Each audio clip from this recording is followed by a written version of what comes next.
Family and fellow soldiers, I'm the Professor, and this is the Moment of Truth. This morning's briefing is about a crime that occurred a couple of years ago, and it demonstrates what I meant when I said that these thugs with badges would begin to depend on corrupt judges to get their necks out of the noose. It also proves that the idiots who tell us to vote Republican are as much our enemy as these vote blue no matter who clowns. You'll remember that in December 2020, an Afro-Latino Army Lieutenant, Nazario, was illegally stopped and assaulted by thugs with badges in Windsor, Virginia.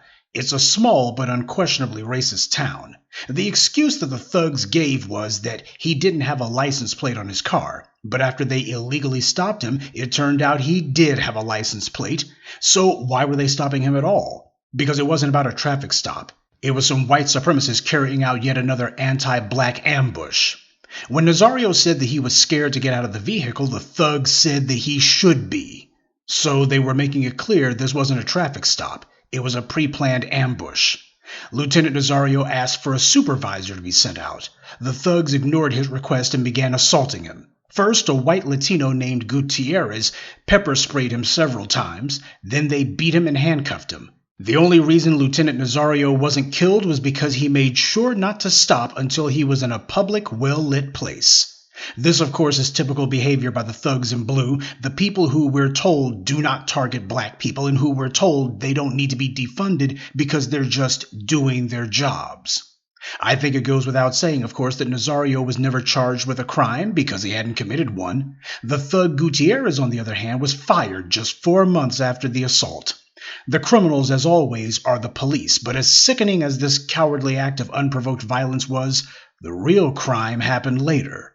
The Attorney General of Virginia at that time, Mark Herring, sued the town of Windsor because they clearly operate in a way meant to target black people. Gutierrez, the white Latino thug who was the most violent towards Lieutenant Nazario, was fired, but then the white supremacists began getting on code.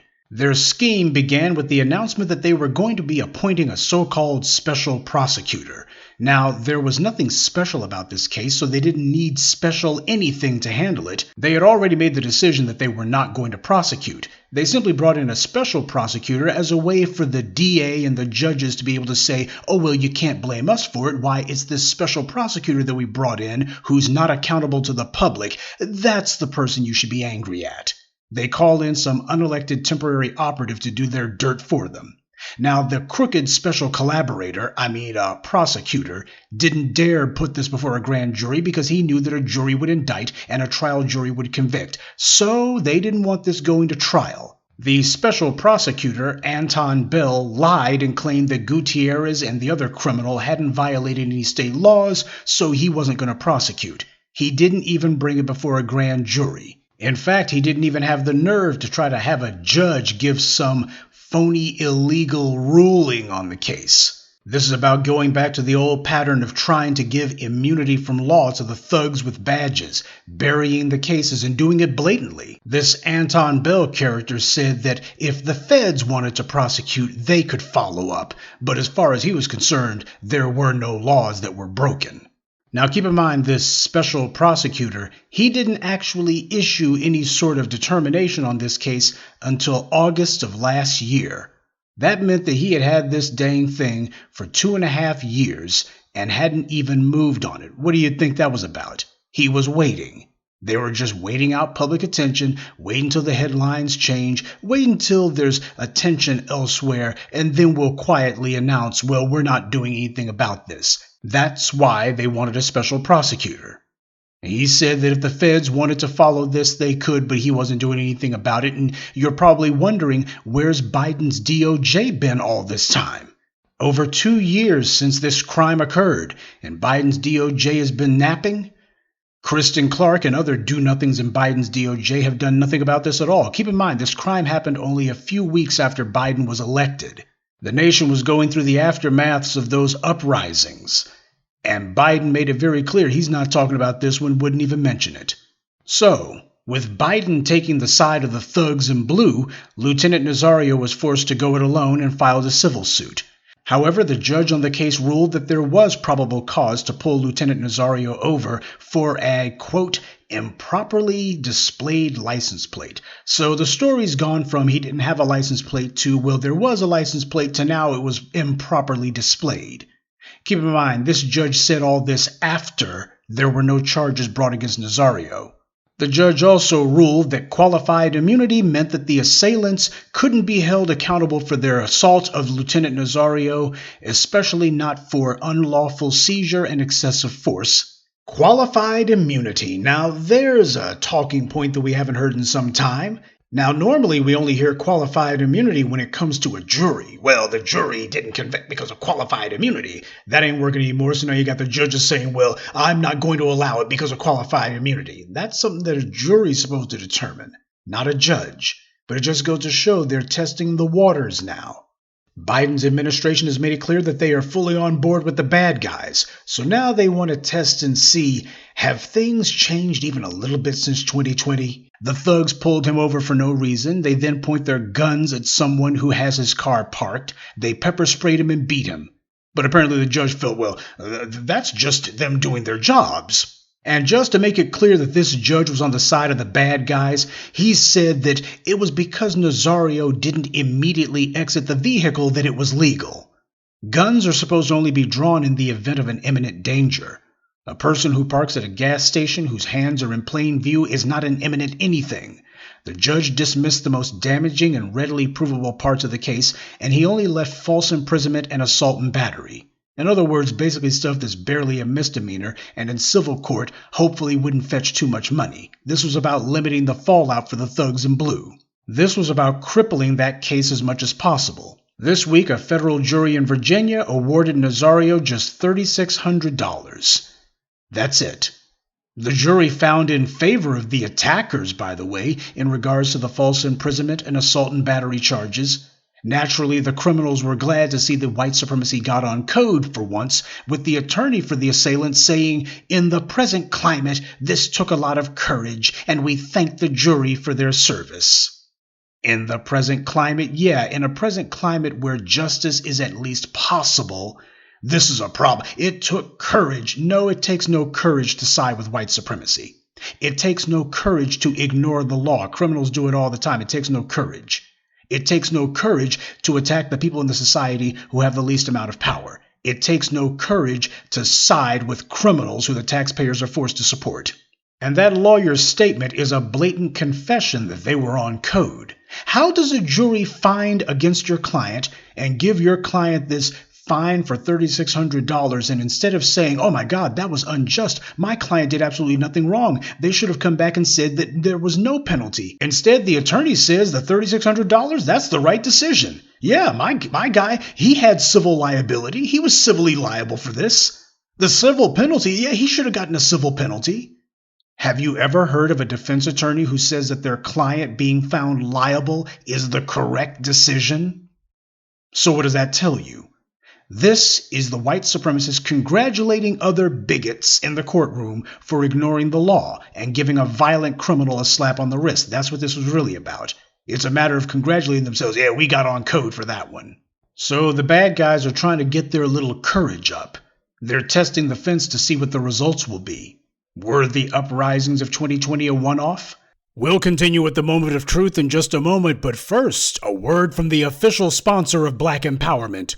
Power tools.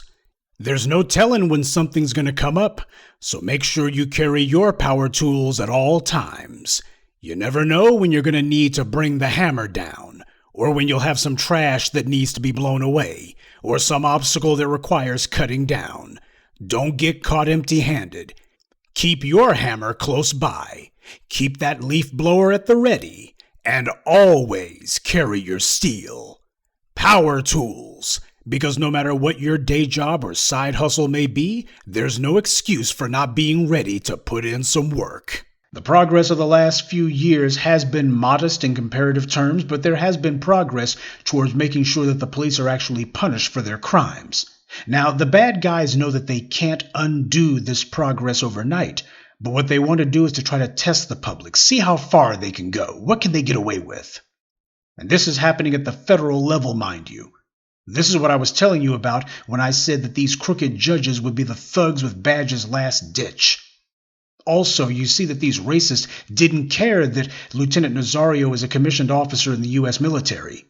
Those racists in Virginia saw he wears this country's uniform, and they still sided with the racists who attacked him. Virginia is a red state, and those racist right-wingers sided against a soldier, same way they sided with the racists who attacked the Capitol and supported them attacking the police on January 6th. White supremacy has no principles other than situational ethics and moral relativism. They will cheer on beating the police in D.C. if it suits their racist agenda, and then they'll turn right around the very next day and support the police assaulting a black soldier, because that suits their agenda. That also brings us to another point. The judge who dismissed most of Lieutenant Nazario's civil charges, his name is Roderick Young. He was appointed by Trump in 2020 in what were the final days of the Trump administration. Now remember, as I've explained to you before on this very channel, the Republican Party, particularly Mitch McConnell, have been utterly obsessed with capturing the federal judiciary. The reason they're so obsessed about it is they see that they're losing those angry white voters that they've needed in order to hold those state legislatures. So that being the case, since they're not going to be in a position to write laws, they're trying to extend their little influence as long as possible. And that's why they want federal judgeships, because federal judgeships are for life. Meaning, basically, they find some GOP stooge, put them on the federal bench, and then you got somebody who'll be there for the next 30 or 40 years, depending on how young they are, probably longer. Haven't you noticed that the GOP spends so much time trying to find as many judges in their early 30s and late 20s as possible? Doesn't matter how ignorant of the law they are, because this isn't about law. This is about political reliability. They want judges who are going to be legislating from the bench. Laws be damned. Now, the GOP are not the ones who actually choose these nominees. These nominations are actually selected by the Federalist Society. Now, on this very channel, you can find the videos that I posted about those guys. The Federalist Society are right-wing zealots who have agreed to wholesale ignore the law and just hand down rulings according to their own political extremist ideology. And these are the people who told Trump what judges to put on the bench. And the Democrats went right along with it. This young character's nomination was unanimously supported by the Senate. But what happened with the civil case for Lieutenant Nazario wasn't the only such incident like this to have happened this week. Over in Baltimore, Marilyn Mosby's replacement announced that he's not going to prosecute the killer of Donnell Rochester.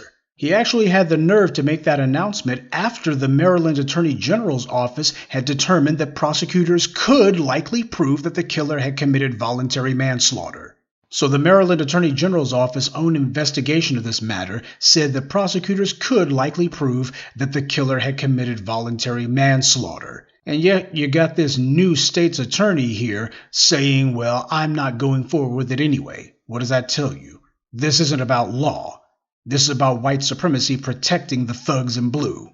You got to understand something, family.